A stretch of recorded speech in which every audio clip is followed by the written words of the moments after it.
It's such a delight for me to be with you here this evening. I come from a small place in northern Minnesota near Canada. And in my place, the lakes freeze in the winter. And just recently, the ice came off the lakes. So it's a great joy to be here with you in this beautiful place of Los Angeles. St. Paul says God is the one who is able to accomplish far more than all we ask or imagine. God is the one who is able to accomplish far more than we ask or imagine. This has actually been my experience as we reflect on this 3 years of National Eucharistic Revival.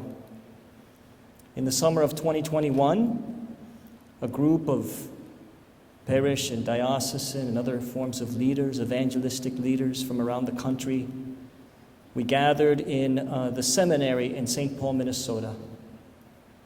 And we spent some time before that listening to people around the country and asking the question, what would you do if you were going to do a Eucharistic revival? And we prayed and we discerned together. That group, some of them, actually many of them, are here in the church tonight, 3 years later. Mostly they were lay people, leaders in evangelization. There was a religious sister, a couple of priests, and a bishop. And the revival began 1 year later after that in the summer of 2022.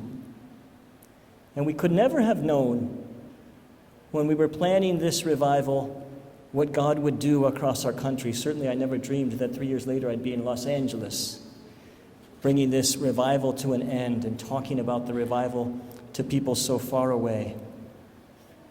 Of course, in California, as we have seen in these days, you know the power of fire, right? Fire is powerful force, and it can destroy, but it can also bring great renewal. And the heart of Jesus burns with a fire. The heart of Jesus in the Eucharist burns with a fire. And the Holy Spirit is represented as a fire. And what we've seen, I believe, is this fire, the fire that flows from the heart of Jesus in the Eucharist, beginning to spread to hearts across our country in these 3 years. Quite literally, in these 3 years, we brought the Lord to every corner of this country, right? Often we did it on foot. And we have invited the whole church in the United States to ponder anew the great gift of the Eucharist, the greatest of all gifts. And we've asked the church, that's all of us, the church, right? To renew our love and reverence for this great gift and to be ready to witness to the beauty and the truth and the goodness of this gift in the way that we live our lives. Of course, you know, many of you, that we had a kind of high point of this Eucharistic revival last summer in Indianapolis when more than 60,000 people gathered there in the streets of Indianapolis to honor the Eucharistic Lord and to pray for our country, to pray that we might see in our country a rebirth of the love of the heart of Jesus, and that you and I might feel the call from the Lord himself to be his missionaries. I like to say, as someone who's had a privileged view of this revival, I've had a privileged view because I've been able to lead it throughout the country. And like that day last summer when we were in Indianapolis and we had a big procession and we ended on top of this huge war memorial. I wish you could have seen how big it was. 100 feet tall. And up there, as I prayed and we together prayed for our country, all I could think of was, God has done immeasurably more than I could have asked or imagined. And the Holy Spirit desires to do even more. Even more. What has been the purpose of this Eucharistic revival? Well, of course, it's to revive the love of the Lord in our hearts. The love of the Lord in the Eucharist is not a static reality, not just there for us to adore, but there for us to receive. There to us to allow our own lives to be transformed so that you and I can make present His love in the world. In some ways, in the Eucharistic Revival, we've seen a beautiful gift of evangelization happening.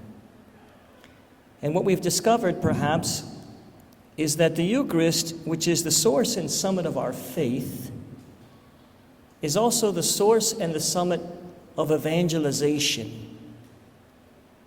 Why is that? Remember what the Second Vatican Council said? The most blessed Eucharist contains the entire spiritual wealth of the Church. That is Christ Himself, our Passover and living bread. The Eucharist contains Jesus Christ Himself. Jesus Christ Himself, who desires to come to us because He loves us.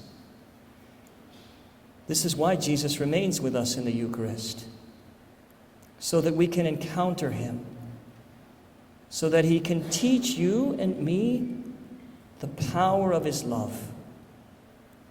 And Jesus' death and resurrection is also present in the Eucharist. And here, He invites us to learn how to unite our death with Him, our life with Him, in the offering of our lives with Him to the Father. In this way, the whole mystery of salvation is present here, so that we can live from it, so that we can be transformed by it, and so we can become one with Him through it. St. Thomas Aquinas was the saint who wrote this Mass that we celebrate, all the parts of the Mass. You might remember the story. There was a miracle that happened of the Eucharist in Bolsena. There was a priest in Italy who doubted the real presence of Jesus, and as he held up the host bled, and the blood landed on the corporal, and that corporal was saved. And the Pope happened to be nearby at the time, and so the Pope came and he witnessed this miracle, and he asked that a feast in honor of the Blessed Sacrament, Corpus Christi, would be established. And also nearby, traveling with the Pope, were St. Thomas Aquinas and St. Bonaventure, right? And he asked both of them to write texts for the Mass. And the story is told that when they came back to the Pope and they read their text, St. Thomas went first. And St. Bonaventure, hearing St. Thomas's, he ripped his up. Because Thomas's was so beautiful, right? And Thomas captured the whole mystery of the Eucharist in this one phrase. And it shows up as the antiphon for Vespers, for evening prayer on Corpus Christi. O sacred banquet in which Christ is received. His passion is recalled. Grace fills our hearts, and we receive a pledge of eternal glory. O sacred banquet in which Christ is received, Jesus Christ Himself comes to us, and He recalls His passion before us so that we can understand the passion of our own lives. And He fills our hearts with His grace and then brings us with Him to the heavenly banquet which we foretaste here. I often think of how God answered the prayer of those disciples on the road to Emmaus when they were walking away from the Lord, discouraged. And the Lord came and He walked with them. And as they got to where they were going, their hearts now burning, they said to Him, Lord, stay with us, remain with us. And He did remain with us. And He has remained with us ever since.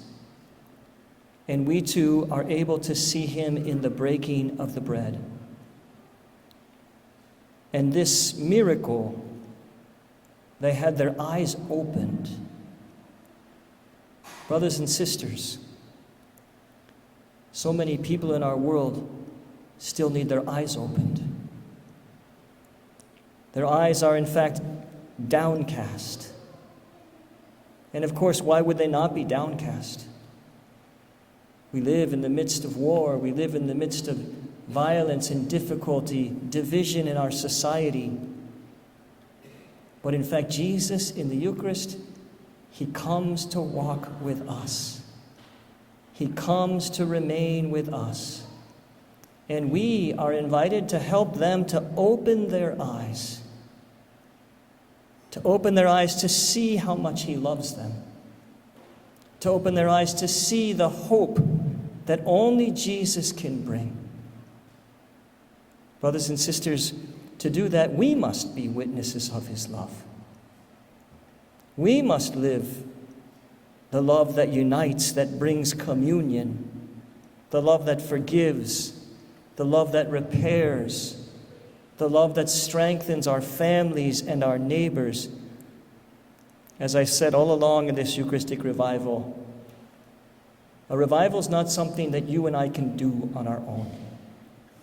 It's a work of the Holy Spirit.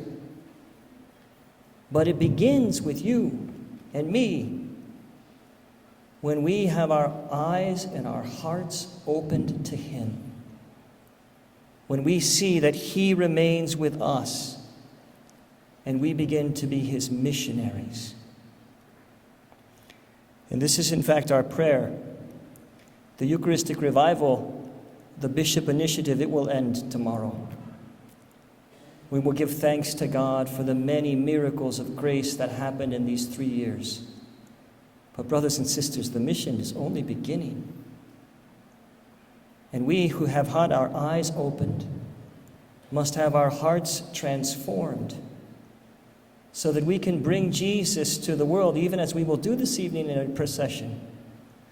So that we can bring Jesus to the world so they whose eyes and hearts are downcast can receive the gift that we have received, the gift of hope. I'm honored to be in this ancient church in the Archdiocese, the mother church of the Archdiocese. So beautiful to have St. Gabriel, the patron of this church, and to have that beautiful window of the Annunciation behind us. You can't see it, but I can see it. It's such a reminder for us of what this Eucharistic revival is about.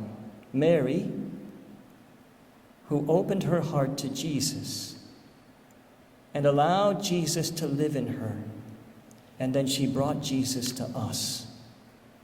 Brothers and sisters, let us ask that we too might be like Our Lady, having our eyes, our hearts opened, that we might then bring this hope of Jesus to our world, which needs it so much.